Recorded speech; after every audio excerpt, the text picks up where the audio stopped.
Hello, everybody. I can't see you, but hello. Welcome to, this is the last of our media mentoring programs for the year. And I think this is one of the most important ones we've actually done, especially with local newspapers dying all over the country and the issues taking place in this country that are making people very unsettled. I thought that as part of this, I would just read the Commons mission statement. And by the way, I'm Lynn Barrett. As many of you know, I'm president of the board of Vermont Independent Media, publisher of the Commons. Our mission statement is Vermont Independent Media is founded on the belief that independent journalism is critical for the functioning of democracy and is the lifeblood of our community. Through its publication of the Commons, Windham County's independent nonprofit News Weekly sets a standard for fair, balanced, and accurate journalism, provides an open forum for diverse voices within its community. Through the educational dimension of its mission, which, by the way, is our media mentoring program, which we are in tonight, provides opportunities for discussion of important issues within Windham County, provides learning opportunities and internships for young adults and others who want to engage in the essential democratic functions of a free press. And with that, I will introduce Joyce Marcel, award-winning journalist, who will introduce our panel members, and the conversation will begin. Thank you, Lynn. Hi, everyone. And I see we have a few reporters checking in. That's very nice to see. So our guest tonight, and we're honored to have him, is David Bornstein. He is the CEO and co-founder of the Solutions Journalism Network, which is working to establish a leading shift in journalism as an integral part of mainstream news. Sorry about this, I have to read. Rigorous and compelling reporting on responses to social problems is the name of the game here. Bornstein has been a journalist focusing primarily on social innovation for 30 years. From 2010 to 2021, he co-authored the Fixes column in the New York Times, which focused on social innovation.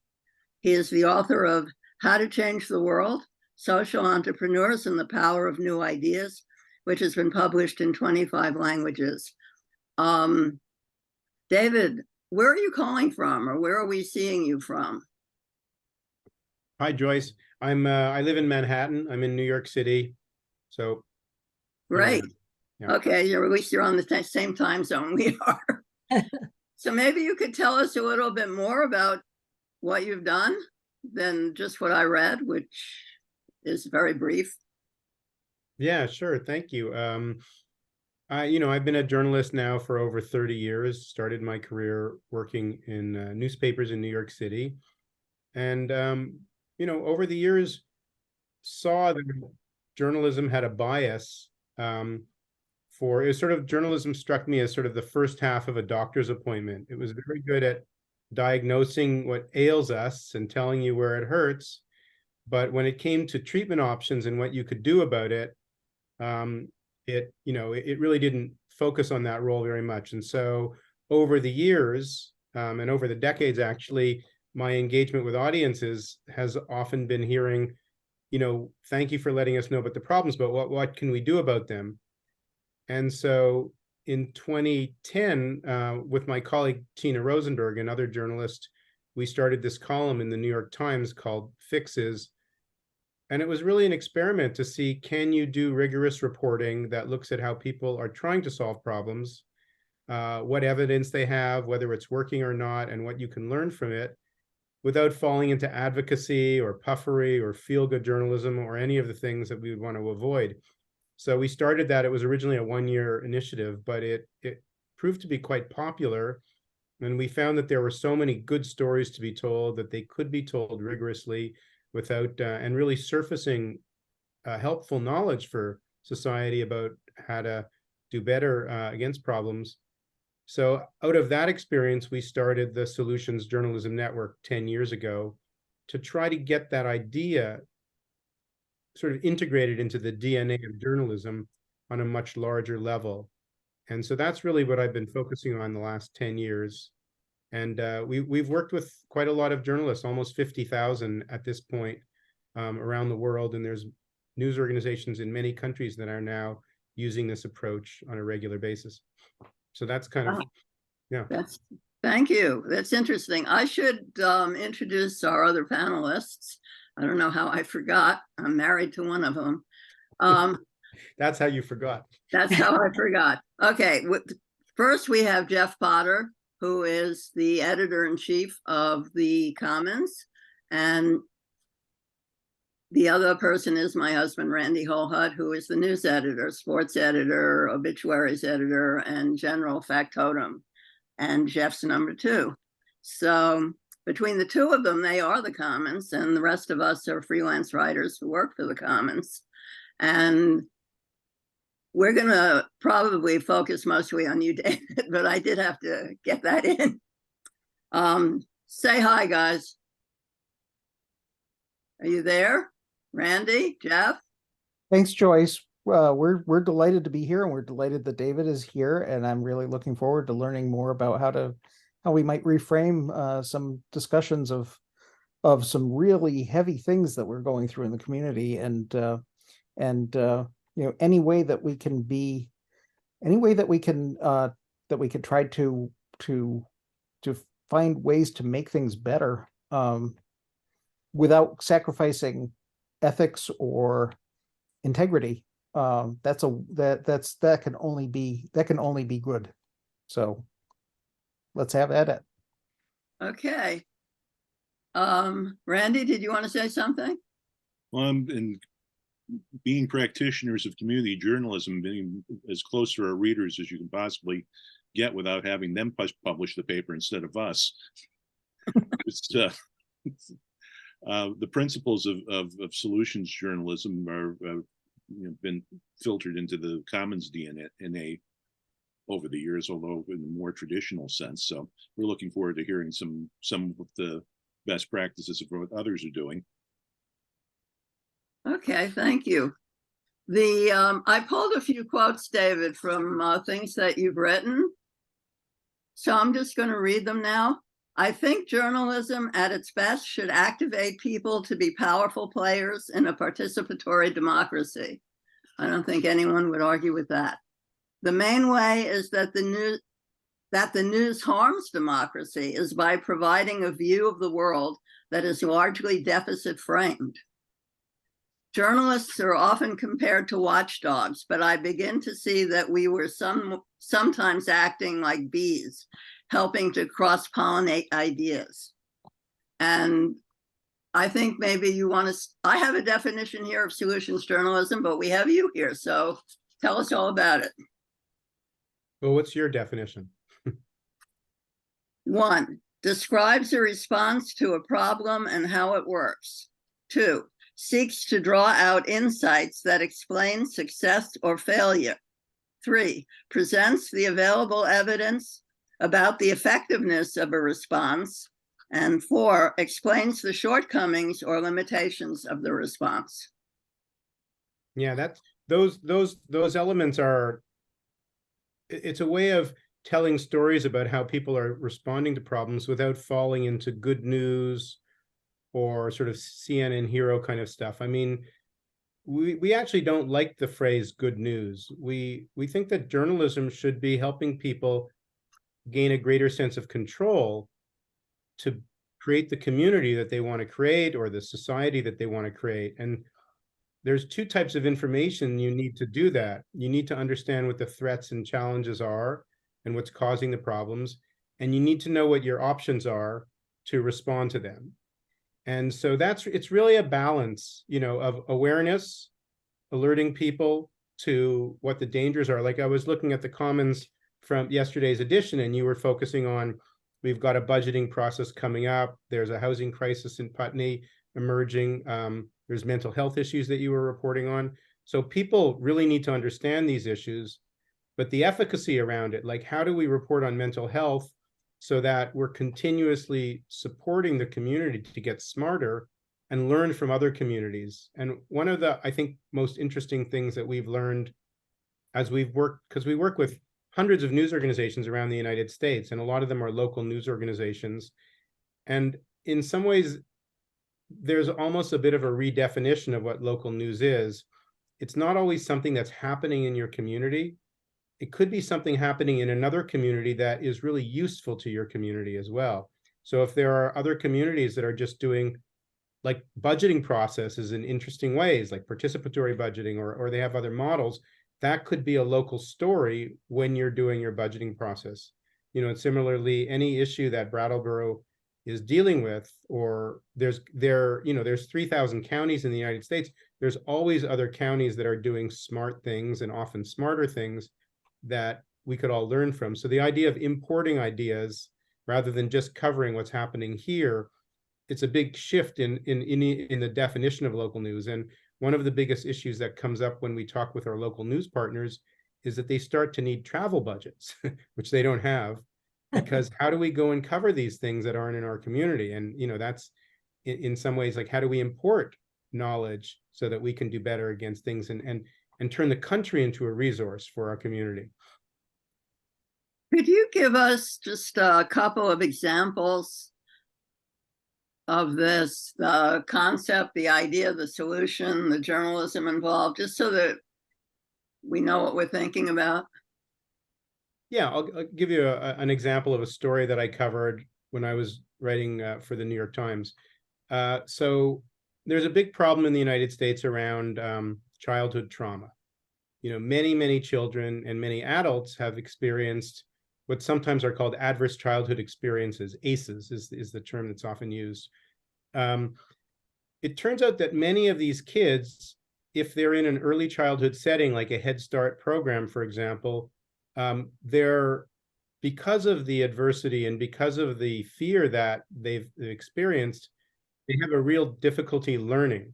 They have a difficulty sometimes sitting still, making friends, and the teachers often don't know how to handle this. In fact, I found a statistic that early childhood suspensions and expulsions were even more common than high school expulsions, if you can believe that. These are kids that basically get kicked out of early childhood programs because their behavior is unmanageable for the teachers. So I looked at this and I did a lot of research on the problem. It was a growing problem. And so the first question you ask with solutions journalism is anyone doing better against this problem? Who are what we call the positive deviants? And so using data or research or reaching out to experts in the field, if you ask that question, is anyone doing better against childhood trauma? The experts will say, yes, you should go check out the Head Start program in Missouri, in Kansas City, Missouri. They're working with 3,000 kids in 30 settings, and they have a new methodology that's really showing success in terms of helping kids with childhood trauma learn how to adapt and stay present in class, and actually not only learn their ABCs, but make friends and be able to be on a trajectory for success. So I wrote that story. The headline of the story was helping children to calm themselves, because the methodology was adapted from a psychological process that actually teaches 4-year-olds how they can calm their bodies, which is a fascinating thing. Totally transformative for the kids, for the teachers, for the parents and the grandparents of the kids.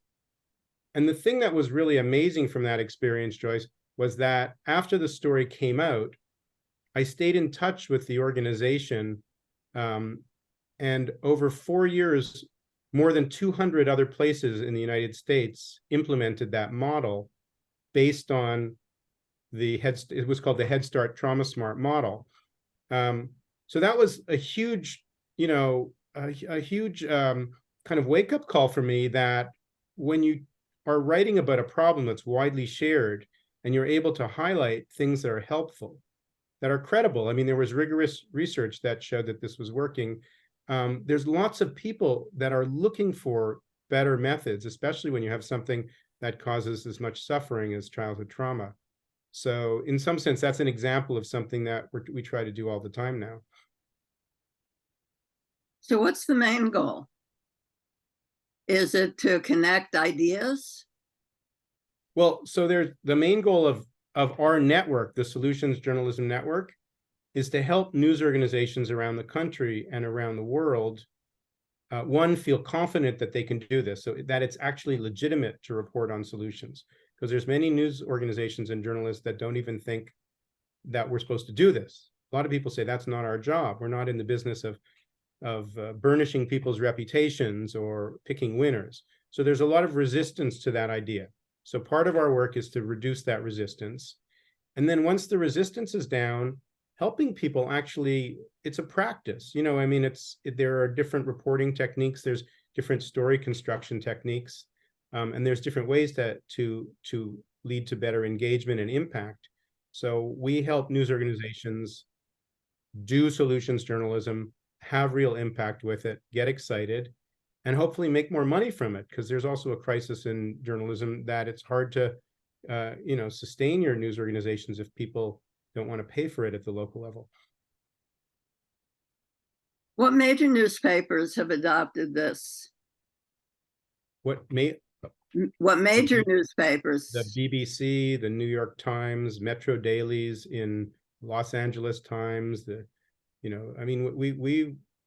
most of the Metro Dailies, or I would say a good portion of the Metro Dailies in the United States, are using solutions journalism. CBS News just adopted it in their owner-operated stations. But we work with news organizations. I mean, we have a database called the Solutions Story Tracker, where we look for examples of solutions journalism that we think are exemplary.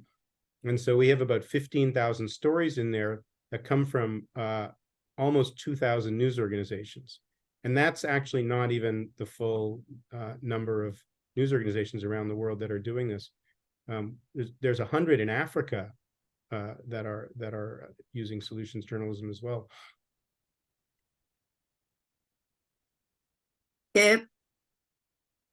Basically, when we do local journalism, we're doing that. We're covering as much of the positive, I don't want to say positive side because that's not what we're talking about, but the solution side, as well as the negative side. You seem to be talking about making it a network, an international network, where we have available to us ideas from all over the world. Is that how this is working? Do I have that right? Well, and I'd love to just, pull in Randy and Jeff about this, because, I think a lot of local news organizations really want to serve their community. And as you said, the community is really directing what the news is about, but that's pretty rare for the larger news organizations around the world. Certainly the regional and global news organizations don't function the same way. What are your thoughts? Ran? Well, I mean, there's been was for the longest time a reluctance for news organizations to cooperate with one another, because of course we're supposed to be competing with one another and trying and come up with scoops over the competition. And that's, as resources have dwindled over the years, there's been more of cooperation. The partnership that Jeff mentioned with Vermont Digger, which is the nonprofit newsroom in Vermont that's been wildly successful, they've made their reporting available to every weekly newspaper in the state of Vermont, except of course their biggest rival, 7 Days in Burlington. But all the others are the deal is we can use any Digger reporting. They can use any of our reporting, and some of our stories have gotten some wider play across the state who wouldn't have seen it before because of that cooperation. So I think cooperation has made a big difference in making stories less local and more regional and statewide. And it's also helped improve the reporting, because we can learn about what other parts of the state are doing and break out of our little silos. And I think Jeff could speak to that also. Jeff? Sorry, unmuting here.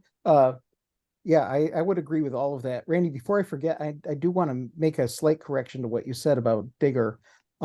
They make their reporting available to weekly newspapers under a certain circulation threshold. So it's not animosity toward a competition.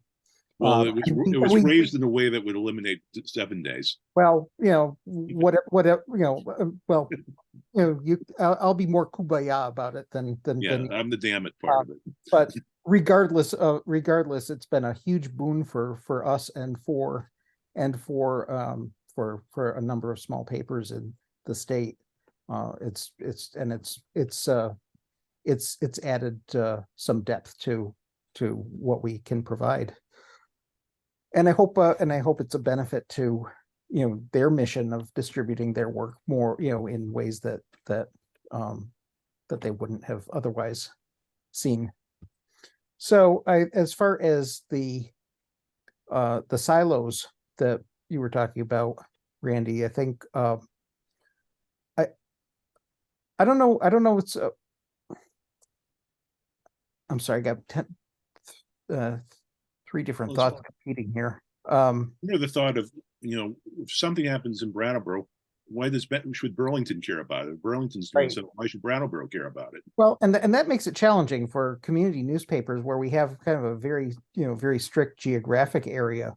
I mean, it's not like there's a moat around Windham County, but it's but just the nature of readership, you really have to, it's in the writing, and I think that really what we're saying here is that these stories could be written in a way that makes what's happening in Burlington relevant to readers in Brattleboro if we do our jobs correctly. Am I reading that? Did I kind of getting that vibe from what this is all about, David? Absolutely, and it doesn't even have to be Burlington. It could be something happening in another country. Oh I yeah, I mean, but just as a hypothetical, Yeah. it's not in our backyard. It's just being. I think that if we're doing our jobs correctly as writers and editors, it won't seem weird. Yeah. I mean, if you take, for example, and this is why I think this is such a creative time for journalism and such an exciting opportunity. If you look at one of the major crises in the United States today, in the Western world, probably the whole world actually, it's the youth mental health crisis. Mhm. Everybody from the Surgeon General on down is saying that this is something that is really, really bad.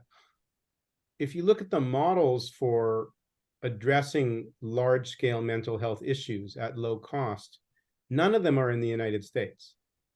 Most of the best models for dealing with, say, depression and a large scale at low cost are in the developing world. Some of the best ones are in Africa, because it makes sense. It's sort of necessity is the mother of invention. If you want to figure out how do you create a community-based mental health support network that doesn't rely on $100 or $200 hour therapy bills, you're gonna find that's being developed creatively.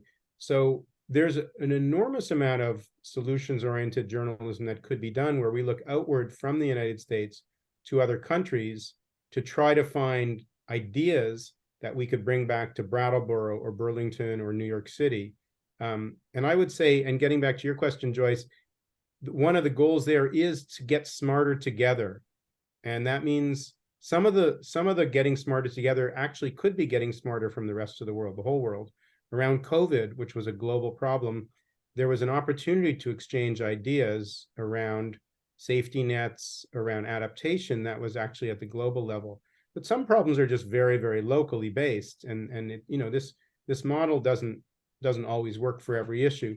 But if you can answer the question, is anyone doing something better against this problem that we could learn from, you probably have a lead for some reporting that could be helpful to your community. I think listening to you all talk, the word that's in the front of my head is Hamas. I don't think there's anything I can do about a lot of the things that I read in the papers that terrify me. And some of them are national and some of them are international. And outside of sending money to Doctors Without Borders, I'm not quite sure that this is even a possibility to talk about solutions journalism. should we be looking lower down on the scale, or do you have a way of dealing with these kinds of issues too? I mean, look, in order to be able to write a solution story, you have to be able to answer the question, is someone responding to this problem in a way that is helpful or promising? So in the case of, what's happening in Israel and Gaza, you could look at, there are lots of groups right now that are actively out there doing things to try to rehumanize the other people on the other side of the fence. You see Israelis and Palestinians coming together. There's actually, I found a list of 7 stories that I was just looking for over a few hours of places where people are trying to actually come back to, I mean, if there is ever going to be a solution to this, it is because people decide to partner in some way. That is a necessary thing. And so where are the seeds of peace? Or there's actually an organization called Seeds of Peace where people are learning how to actually build bridges. This has been going on for 40 years. I mean, Israelis and Palestinians have been trying to do this for many years. You could also look around the world and say, where has peacemaking been successful? What does successful peacemaking look like? What are the models and the things? It's very hard to go back to what an individual in Vermont can do to help. I mean, obviously you could make donations and things like that, but understanding that there are models by which, horrible conflicts like this over time turn into better outcomes, and to look at the past, to learn from the past, that's one example of how this can be done.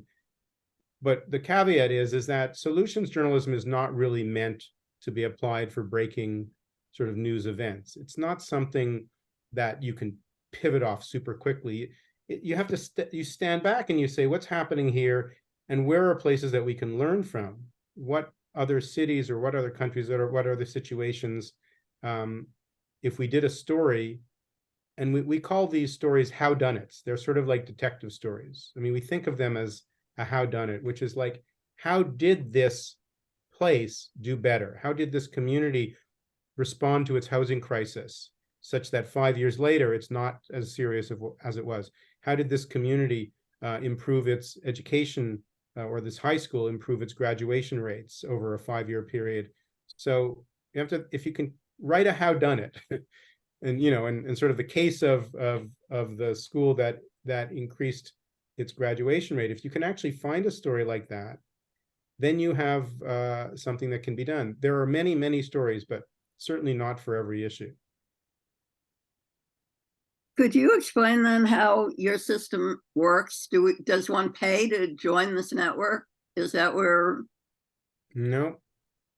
You're a journalist, and the network is thousands of journalists around the world that want to transform journalism, that want to make it radically helpful, rather than something that just speaks to the amygdala and makes people feel fearful and anxious and divided and disengaged, which is what journalism is doing now. All the research points to that.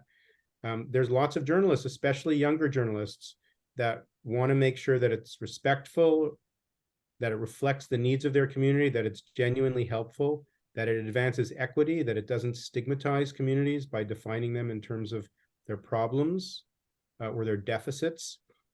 And so these are people who want to do this. They realize that there's problems with the current system. Nobody is defending the current system right now. And they join the network to learn from others, to share resources, to contribute resources, to be able to, we have trainers now in close to 50 countries. These are people who volunteer to go through a training program to be a solutions journalism trainer.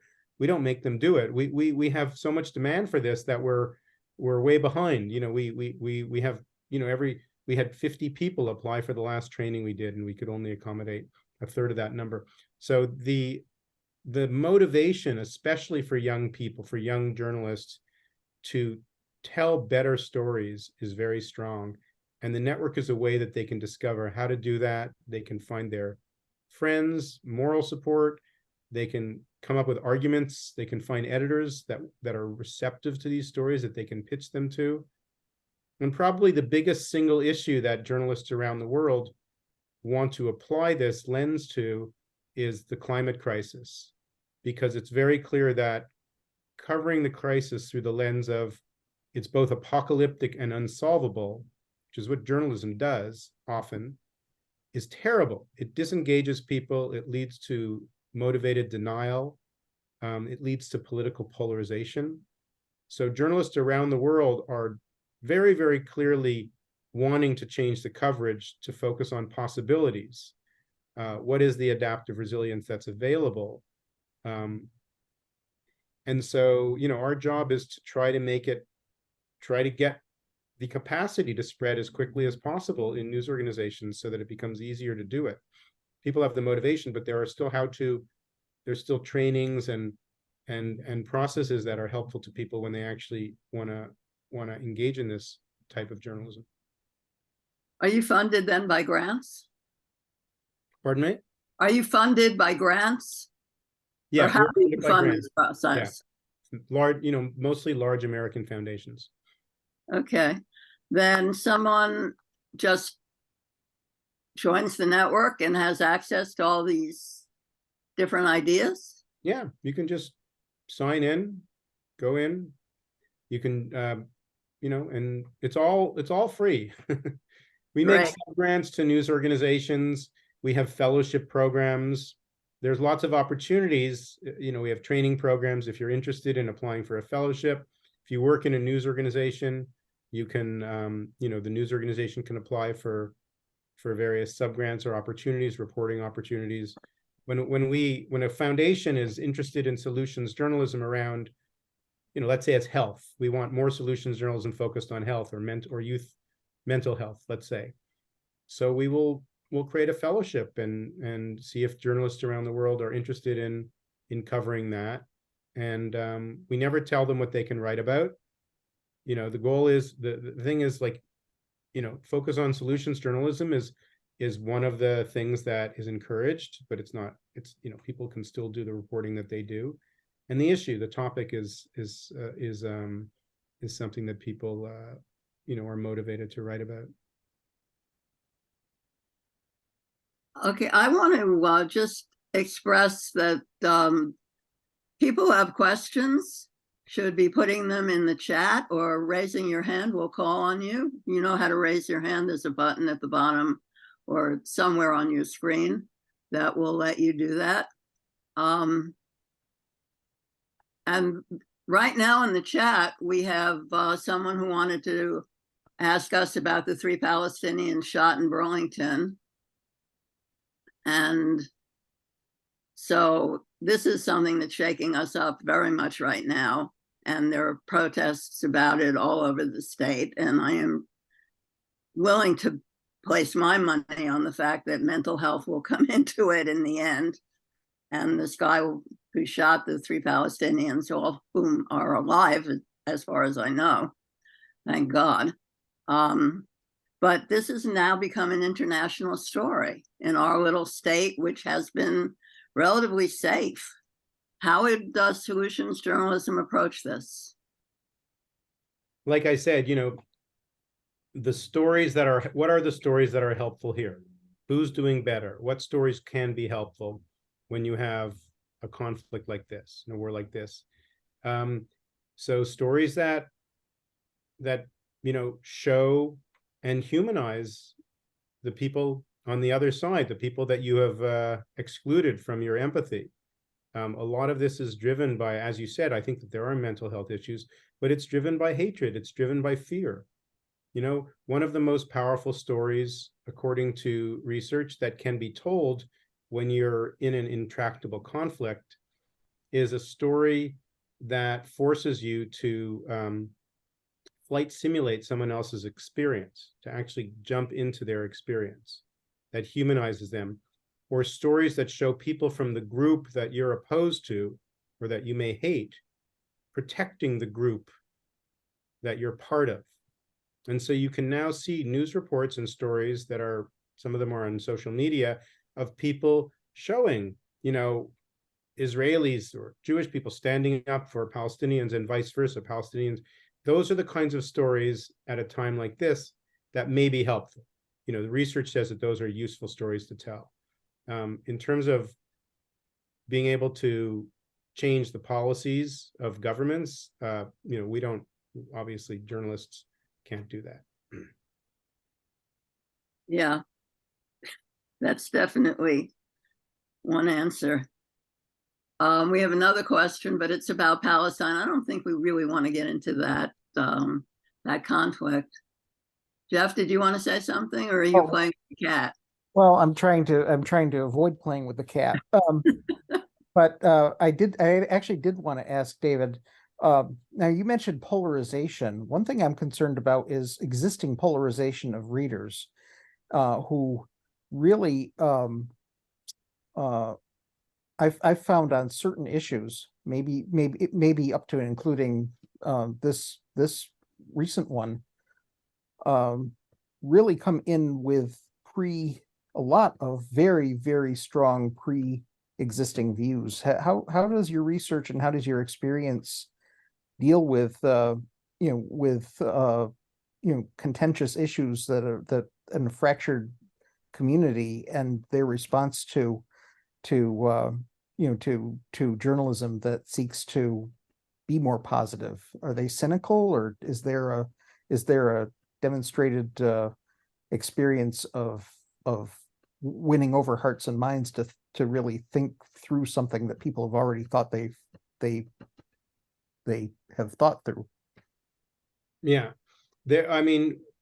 we started getting into this question during the 2016 election, and shortly after it, actually. We saw that, and a lot of people saw that journalism wasn't making a difference.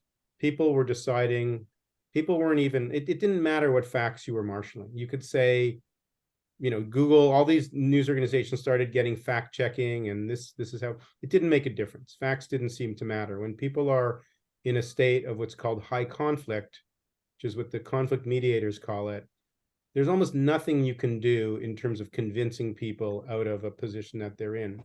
But it turns out what we did is we said, okay, so what would conflict mediators do? And we actually engaged a really brilliant journalist named Amanda Ripley, to do research looking at the question, what would journalists do if they knew what the best conflict mediators in the world know? How would they approach their role as reporters? And that was the question. And she wrote an essay, a really brilliant essay on our website, which is on our blog. I highly encourage anyone to read it if they're interested in the question that you just posed. The essay is called Complicating the Narratives.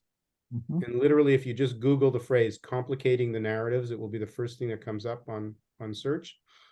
And you can read it or listen to it. But what it does is it explains what high conflict is, which is the state that we're in now. Not, we're in it about a bunch of issues, but we're certainly in it when it comes to politics in the US. And it explains how journalists can approach things differently to get better results, which is to say, to work with people. And, one of the most important things that you can do in a state of high conflict is actually listen in a different way. Conflict mediators are very intentional about the way that they listen and the way that they loop, what's called looping their audiences, which is a form of listening where you give proof to the person you're listening to that you really are listening. You don't just nod your head. And what that does is that creates a bit of safety in the conversation, and then people are more willing to be somewhat more curious rather than just, totally grounded in their judgment. So we have a whole program and a fellowship called the Complicating the Narratives Fellowship now, where we have journalists who are trained in this approach, who are bringing it into different news organizations and so forth. And it is really, it is trying to bring the wisdom of conflict mediation to journalists. Journalists are not conflict mediators, but they can adopt some of the practices that are in the tool belt to certainly not make things worse. And so that would be one part of your question. And if people are interested in it, Amanda also, the journalist who wrote Complicating the Narratives, also wrote a really fantastic book, which is called High Conflict. Mm-hmm. And it does very well right now. It's probably the best book out there in the US that really can help people understand what might be more skillful today when you're actually talking to people on the other side of the fence about whatever the issue is. Certainly it's good for Thanksgiving dinners and things like that. And I'm sorry. I didn't yeah, mean the other piece to your question, which is what actually happens when you do solutions journalism at a local level? Is that inherently depolarizing? And what we have found is that the question of trust of a news organization is an interesting one. Journalists often think, you should trust me. I did my homework. I'm accurate. These are the facts. That's not actually how trust always works. Factuality is important, but it's more like, I trust you because you have my back. I trust you. I don't care what you know until I know that you care. Trust is very often a function of a relationship, a function of believing that the people you're listening to actually really care about you. And it turns out that even if you're accurate, if you're telling people stories every day that freak them out and make them feel scared and depressed, even if they're accurate, people aren't necessarily going to give you their trust. They're not going to give you their love for sure. So being helpful to people, really radically helpful to people, like you told us you're really worried about your teens in the community. We're going to do a 10-part series that looks at smart things that communities are doing to help their teens be happier and healthier, because we care about our community. If you want to do that, what you'll do is you'll see more trust go up. We've seen this anecdotally around the country. And then you will actually see less polarization when it comes to, oh, that's that newspaper, that's that reporter that did that great series on the teen mental health. Now he's writing about the climate crisis, or she's writing about the climate crisis. So, the halo effect of being helpful can really, really be useful in a very polarized situation. Thank you. I really appreciate the depth of those responses. And just so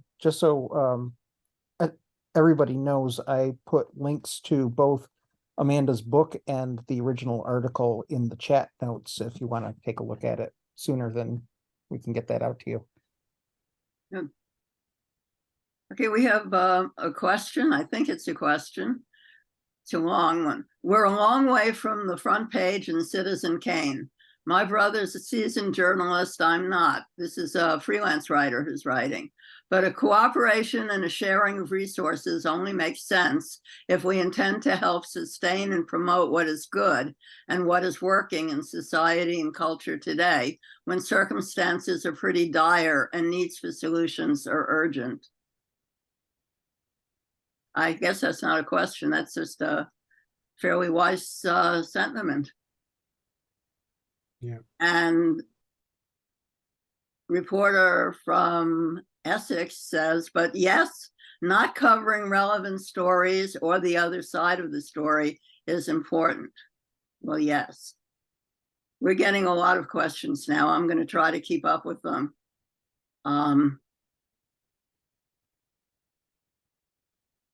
Someone is saying, I was a camp counselor one summer at a youth program in Virginia that aims directly at having kids from world's trouble spots get to know each other as people by living together and having fun at camp. I haven't been in touch with them for a while, but they aimed right at the Israeli-Palestinian dynamics. And there's a link to something. This is an example of a solution-focused activity that could inspire other activities. Great. In Brattleboro, here's someone else. In Brattleboro, there are a host of related problems in downtown: panhandling, shoplifting, homelessness, active drug use, etc. Is there a town in Vermont or elsewhere that has addressed these issues and is making a difference? David? There are a lot of communities in the United States that have made a dramatic reduction in homelessness.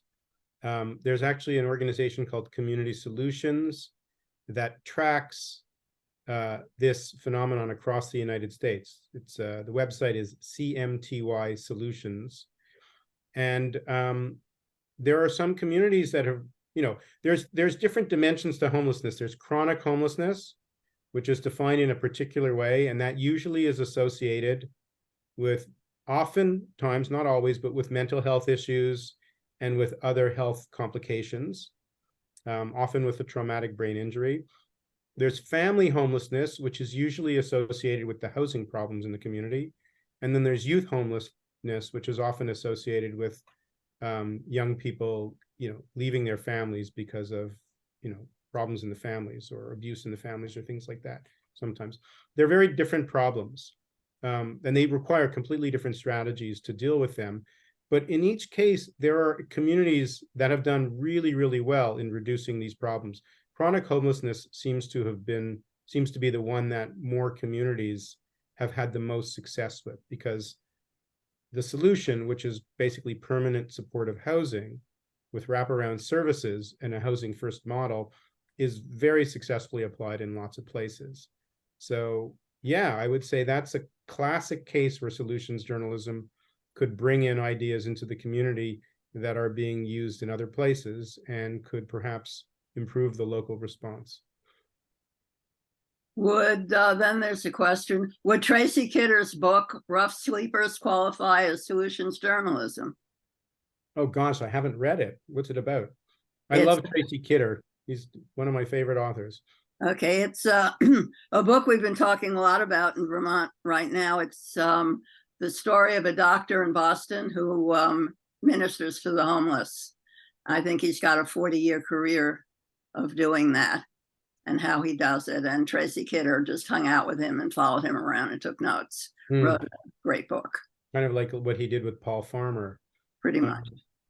Probably very likely, sounds like it. Now I'm going to read it. You should read it. There's another book, I forget the name of the author, but he wrote The Answer to Homelessness is Homes. Actually, we linked to that story you wrote about interviewing him. Never, I could remember his name or the name of the book. Do you? It's I think that was the name of the book, as well as his talk, and it was two authors. I'll have that in just a second, Joyce. Okay, or link to my story. That explains everything. In the meantime, So can I just add another thing to the homelessness question? Sure. Because this actually gets to the question of, there's a lot of people in journalism that feel, that still believe the idea, if it bleeds, it leads, that bad news does better than, more helpful news. So the New York Times has a solutions journalism series. It's called Headway. It's actually in front of the paywall, so you don't have to be a subscriber to go to Headway. It's a solutions oriented series that looks at a whole series of problems. And one of the things that they looked at last year was how the story was about how Houston, Texas, had housed 25,000 homeless people successfully. It was a story that really looked at it, the how done it of that. How did they do it? And the reporter, Michael Kimmelman, who wrote the article and who's one of the leaders of the Headway series, told me that it was the most Instagrammed story in the history of the New York Times, and one of the top stories of the whole year that it came out in last year. And so we were talking to him because, he was saying, we're seeing that this stuff actually does really well and this was a long story, a long, very detailed account of how Houston had actually made these changes and was doing better than other cities. So, I wish more news organizations and editors understood that that audiences really want information that is well written, really good storytelling, but also helps them understand, just as you said, what can we do about these problems that we see every day in our community? Okay, I have a question from a journalist. What is the difference between solutions journalism and advocacy? One is not journalism. Advocacy is when you have a position and you're pro this and you're out there saying everyone should do this thing. Journalism, if you want to look at how our community is reducing homelessness, you go to a whole bunch of communities, 5 or 10 of them, and you look at what are the models that they're using, and you look at what's the evidence of success, what is the cost, which ones are politically doable, and then you report them and you let the local community decide whether or which approach they would use, if any. But you're not pushing one approach over another. The advocate believes that, they have the truth. That's why they're advocating for it. The journalist is humble and says, I'm going to report on something. I'm going to tell you what they're doing. I'm going to tell you the results that they're getting and what perhaps we might be able to learn from it. But I'm not picking winners. I'm not the broker of the decision here, or the decision maker here, in terms of what any community can do, because there's so many other variables that could come into play that you're not aware of. And even who gets to decide something's a solution or who gets to decide something's a problem, that in itself comes from a particular perspective, and it will feed into all sorts of racialization as well in this country. Okay, someone is saying, and yet solutions journalism seems to be edging towards advocacy. It makes sense, especially in this troubled world, to take journalism in the slightly new direction, yet the question persists. Yeah, no, absolutely. That's the area that you have to always push against. This is not advocacy. How do you do this reporting? One of the reasons our network exists is to train journalists in how to do solution reporting without falling into advocacy.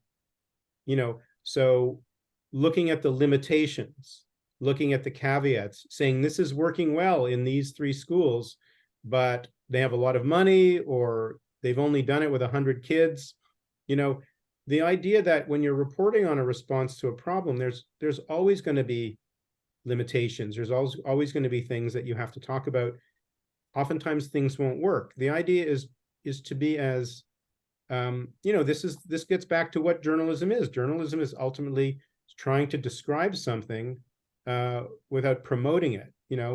This is what happened. This is what the evidence is according to these people. And we're putting it forth. The society decides what to do with this information. That is really why it's important to have journalism schools teach this approach, because if you just treat it as feel-good news, as everybody should do something, then you're not doing journalism at all anymore. Exactly.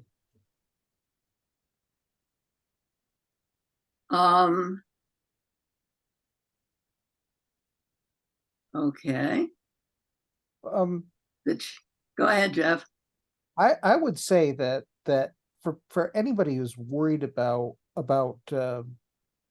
this sort of journalism not being journalism, or going down a slippery slope into advocacy, I would promise you, as an editor of a newspaper, that I wouldn't let that happen.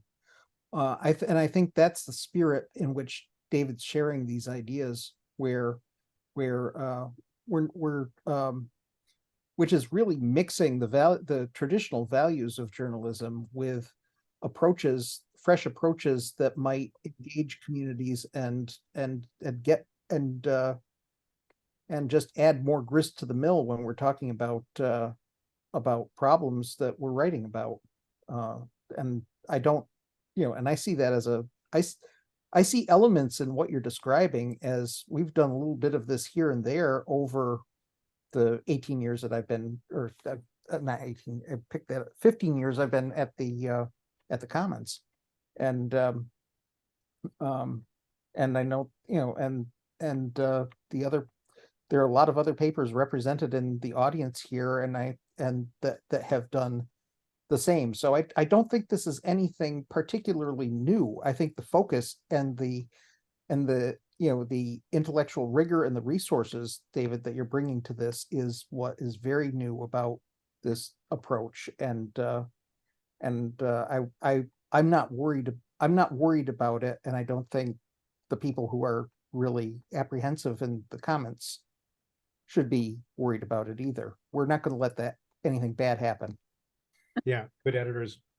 We used to do as part of the original training when we started going into news organizations, and people were really resistant to the idea of solutions journalism. Everyone's arms were folded. That's not our job. We found some data about hospital cesarean rates. And we found 2 hospitals that had the same name. One of them had a very high cesarean rate, and they brought it down dramatically. The other one had a low cesarean rate, and it had gone up quite a bit. And we'd show the data to the journalists. We wouldn't say anything. We'd say, which one is the story? Everyone said the hospital that's doing worse is the story. Nobody said the hospital that's doing better is the story. But the whole point is that the hospital's doing worse is an outrage story. It's a story that's supposed to, draw attention to a negative. But in the other story, that's where all the knowledge is. If you want to learn how to reduce cesarean rates, you're going to get it in the other story. So in fact, both of them are the stories. The story about calling out the hospital that's not really being responsible in terms of its cesarean. We're assuming that these are unusually high rates. They shouldn't be that high. And the story that understands, how did this hospital bring it down? Was it leadership? Did they change practices? Were they doing better screening programs? Whatever it is, if you put both of those together, if you combine outrage and knowledge, you get change. And that's the idea that we're trying to bring to journalism. We're trying to round out journalism. So it's not just all outrage and problems, but you don't want it to be all solutions and sort of Pollyanna stuff. You want to pull together outrage and knowledge so that people have the knowledge they need to create the community they desire. I can't help but think that the obvious answer, if we take the drug problem, which we have a serious drug problem in Brattleboro, the solution, or the one place, the one country I know that handled it well, was Portugal. And you write that what we need are big houses where people can go and get high, and the needles can be checked and be clean, and their drugs can be checked for fentanyl, and et cetera, et cetera. If you started writing that story, you could possibly get into a lot of trouble in this country. And you certainly will never make change, because that story has been out there for, I don't know, half a decade. Yeah, I mean, Vancouver, Canada has been doing harm reduction like that for ages. There's lots of harm reduction stories that are, you would want to, there's so many that you would want to find one that's actually much more, very relevant for Brattleboro in terms of its demographics, its size, the particular drivers of the problems. But harm reduction there's lots and lots of examples of places that have done, very, very well with that. And Portugal has also done really remarkable things with its prison system as well. Okay, we have another question. How do you visit a community when most local papers don't have funds to travel or time to research, or places where when one reporter is doing the job of 5 people? This is a problem we deal with all the time. You ultimately, news organizations say to us, we don't have time to do solutions journalism. We're doing all these things. And the first thing we ask them is say, have you surveyed your audience and asked them what they actually want from the news? And most of the time when they actually do the survey, not very many do these surveys, the audience says, we want more news about solutions to our problems. That's actually usually the #1 content request when news organizations actually do the survey. So what happens is they have to let go of other things that they're doing that are using up the resource, and move some of the resources over to be able to pay for the things that the community is asking for. And then the other thing is, we have many news organizations in our network that have gone to local community foundations and businesses for sponsorship and said, we're gonna go out and we want to do an extensive series looking at homelessness, or looking at mental health, or looking at drug issues through the lens of what can we learn that will be helpful to our communities, and we'd like you to fund it because you're the community foundation and you care about the health of the community.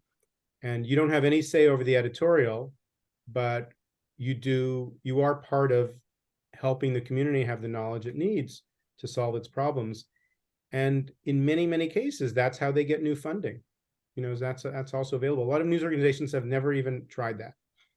And news organizations that are for profit don't realize that they're allowed to do that they're actually allowed to get grant funding to do that. So there are other sources of funding, including contributions from individuals as well. And showing people that the journalism is going to be part of a process of helping our community deal with its problems often makes it easier to be successful when you're asking the community to contribute.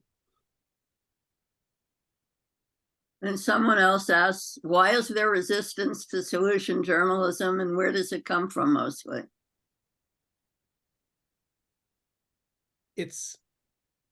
There's a phrase in journalism that is kind of like, it's like a catchphrase that captures the spirit of the profession.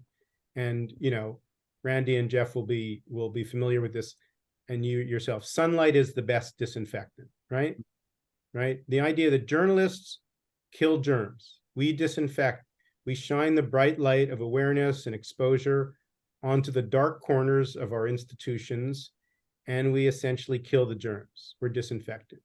So if you think of yourself as disinfectant, if you think you're, back penicillin or something, you spend your days looking for germs to kill. And if there's an antibody floating right in front of you, just push it away. You're saying, I don't have time to look at you, antibody. I'm looking for germs to kill. So people, if you have an assumption about what your role is, and if your identity is formed around that role, when someone comes to you and says, there's another way to tell stories, you're like, I catch bad guys. Don't bother me with the good school or the school that's doing better. That's not a story. And then there is this fear of advocacy, this idea that if I write a story about a place or a school or a hospital or a police department or what have you, that's actually improving, I'm going to be labeled an advocate, and all my journalist buddies are going to, make fun of me when we go to the bar, kind of thing. I mean, there really is, that sounds like a cliche, but it's actually true.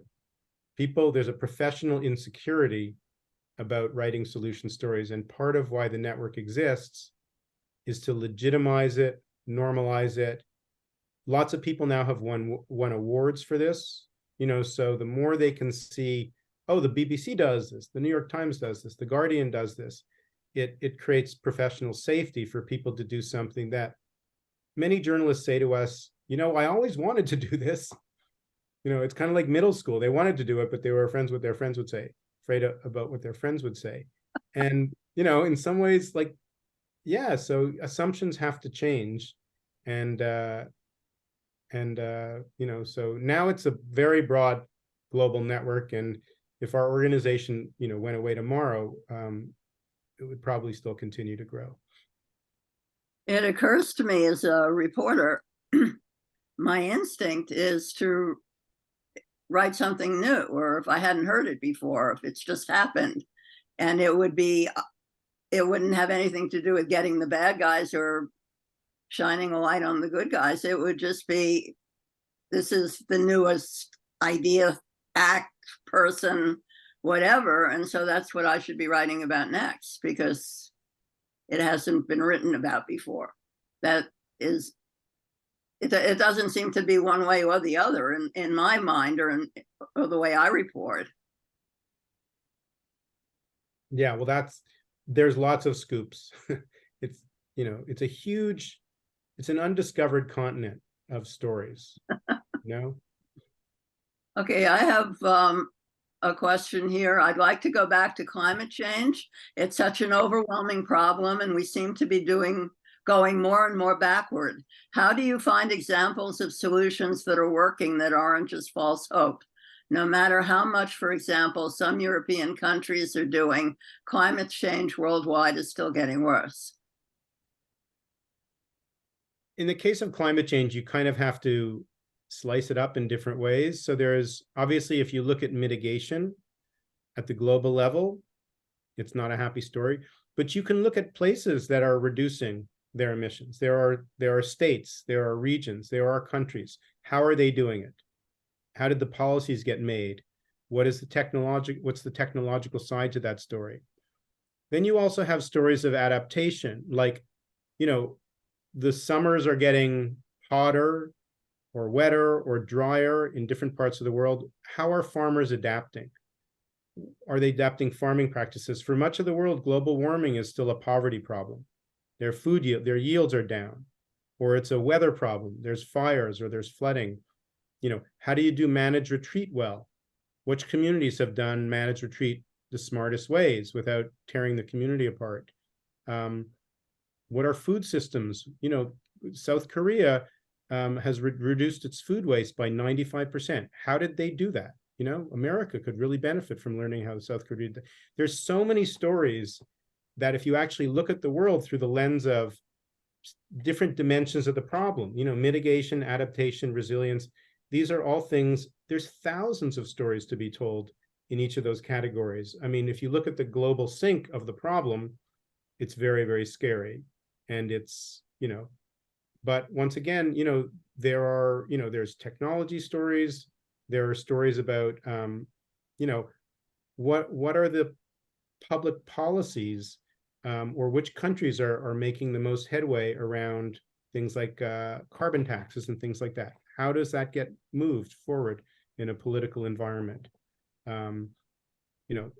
Really, once I would encourage people to look at the Drawdown project, which was something that Paul Hawkins started many years ago, or he was one of the founders, because they look at many categories of global warming solutions. And within each of those categories, they tell you how important that particular dimension is to reducing the overall, sort of pie of the problem. And then with each of those categories, you then can look at many, many kinds of stories within those categories. We have in our solution story tracker on our website, as I mentioned, we have more than 15,000 stories in it. If you put in climate change or environmental protection, you'll find thousands of stories that look at the different ways that communities have been adapting. Okay.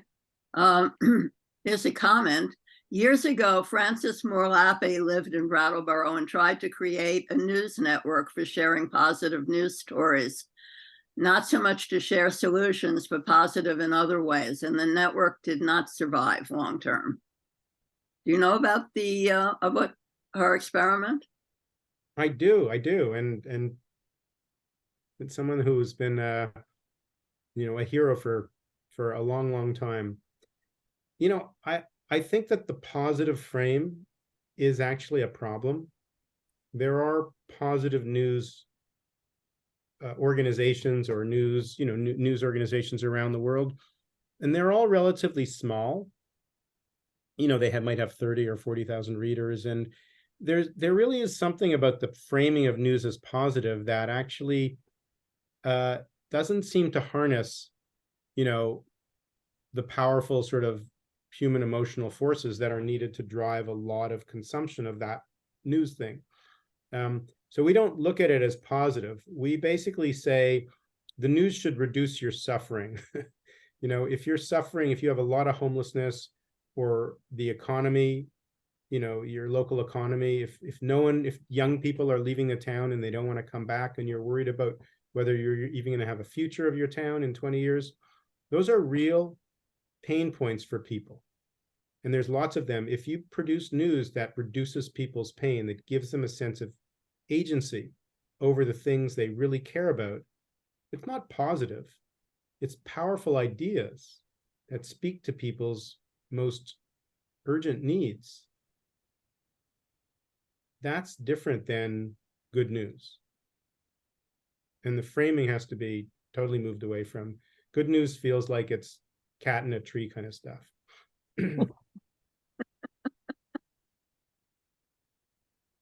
Okay.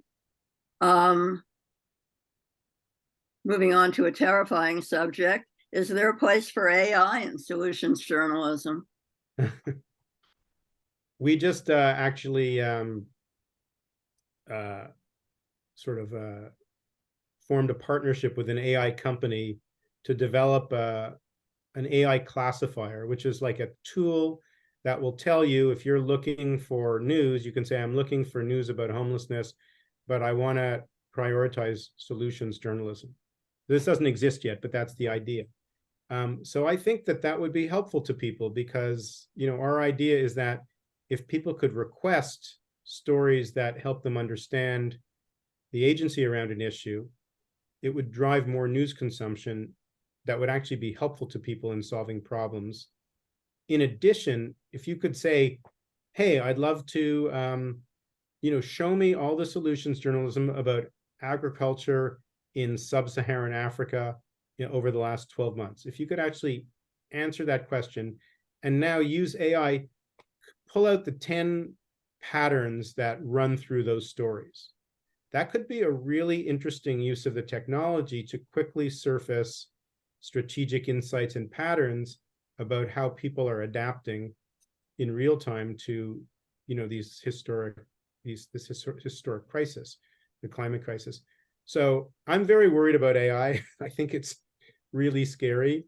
But in terms of using journalism as a better knowledge management system to actually get knowledge to people to learn more quickly, it could be very helpful in that regard. But, you know, that's with a caveat of there's lots of scary stuff around it. Okay. How will you know when you have accomplished what you set out to achieve? Oh, that's a hard question. We try to figure out how to measure, you know, how do you measure a global adoption of a new idea? You know, so the number of news organizations that are participating in this, the number of journalists who say that it matters to them to do solutions journalism. So there's ways of surveying it. The number of news organizations that actually are making money and say that one of the reasons why we're still in business is because we changed our product. Our community says it tastes more like a latte and not an instant coffee. It's a better product. It's something that doesn't depress me, doesn't make me feel fatalistic and paralyzed. It actually helps me understand how I can get up in the morning and do something. I think there's going to be many different things that, if it works, will sort of show that it's working. You know, but we've seen, yeah, we also go to journalism conferences, and you know, how many tracks are there about solutions journalism? Like there used to be 0, and now you go to them, and sometimes in some conferences, like when I was at the International Journalism Festival, which is held in Italy every year, I went there last year. Almost every conversation about climate change journalism ended up landing on solutions journalism as something that has to happen. And that's completely different than even 2 years ago. So I would say that feels to me that it's spreading, but you know, the tools to measure it precisely are very hard. Okay. I've run out of questions. This is my cat, Agatha Kitty. Sorry about that, but Perfect for a how done it. Obviously. And when did you want to open up the questions to the floor? Yeah, sure. Is that why all these in caps comments are in the chat? Or does anyone else have a question out there? Jeff, Randy, if you'd like to comment on what we've been hearing? Randy, you haven't said anything. Go ahead. Well, it's more positive than I thought. It confirms a lot of what we're doing right and points us to things we can do better. But certainly, I'm coming away from this with a little bit better idea and hope for it than I started with. And I guess that's what the point of this all is. Yeah. Jeffrey? I think that, and I think Randy, you put it best when you say that that really these ideas are really embedded in the Commons DNA. I think in terms of executing them more with more deliberation, it's a matter of resources, as with anything.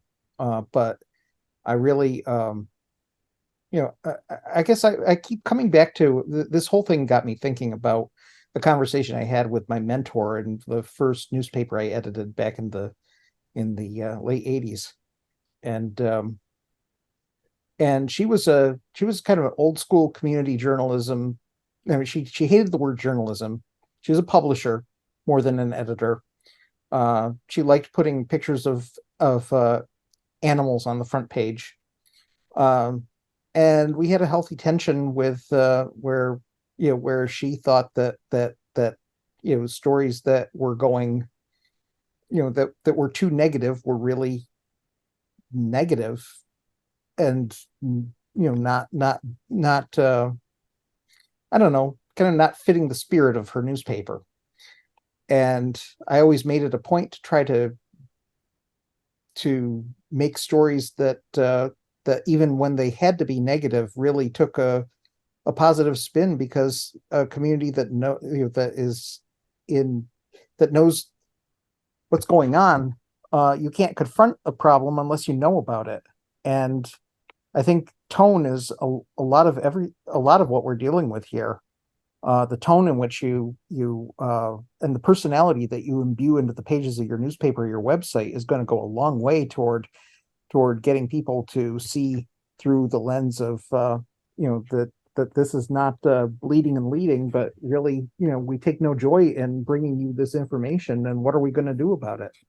And I think we've got a good readership in Brattleboro for not only our paper but for the Reformer, and the good things that they're doing too, and trying to I don't know where I'm going with this. It's late, but it's I'm really happy to have this conversation and to have these ideas, and to do to find new lenses to look through our community, and to share those new ways of looking at it with readers who are hungry for solving these problems. Really, in one of your reporters, Annie, has just sent in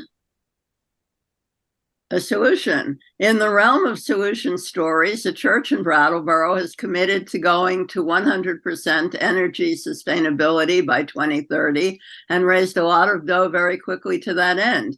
It's a good story to perhaps inspire other entities, nonprofit and for-profit, with roofs to follow as an example. And I know the organizers of this church would be totally game to sharing their how-tos. So you could tell her to write that story, I guess. We'll talk. And someone else answers, if you report on, for example, how some towns are successfully dealing with homelessness, shouldn't you also report on towns that are failing to solve the problem? And I think that the whole point of this conversation is that we do a whole lot of one, and we might want to think about doing some of the other. Am I right, David?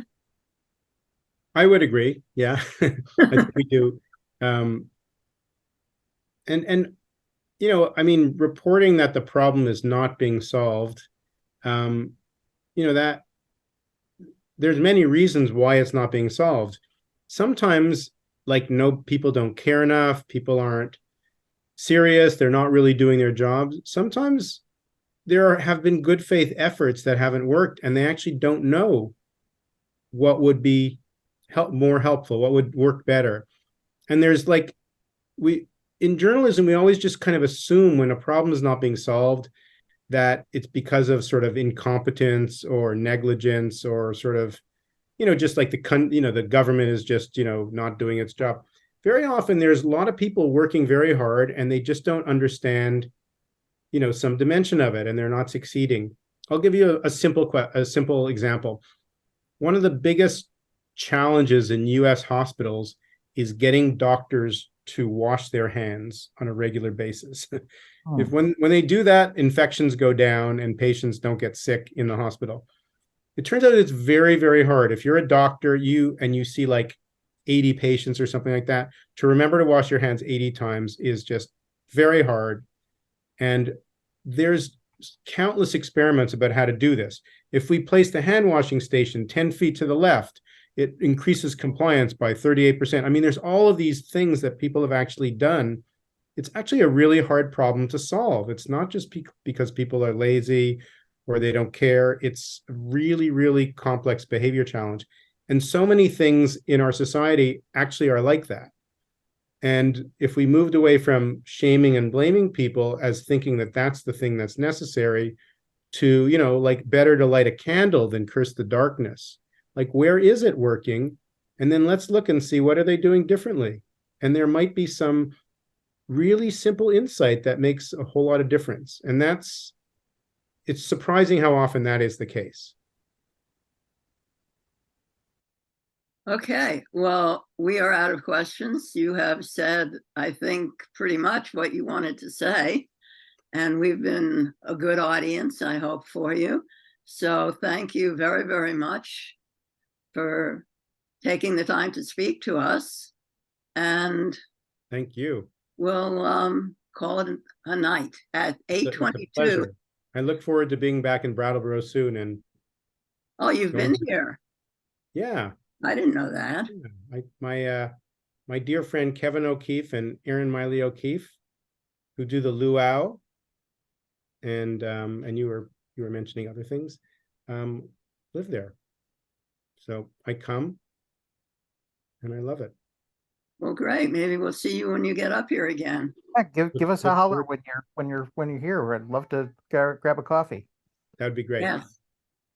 Okay, And thanks if, very like I much. say, if you want to do, you know, if you're interested in doing some of this reporting, and we've got lots of people on our team and lots of resources that might be useful, happy to share.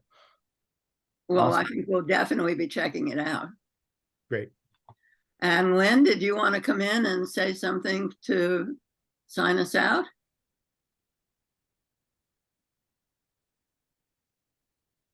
Lynn? Lynn, I think she said she's lost. She doesn't know where her Hollywood Square is. Oh, I think. Well, then I'll make the pitch for her. Give money to the Commons.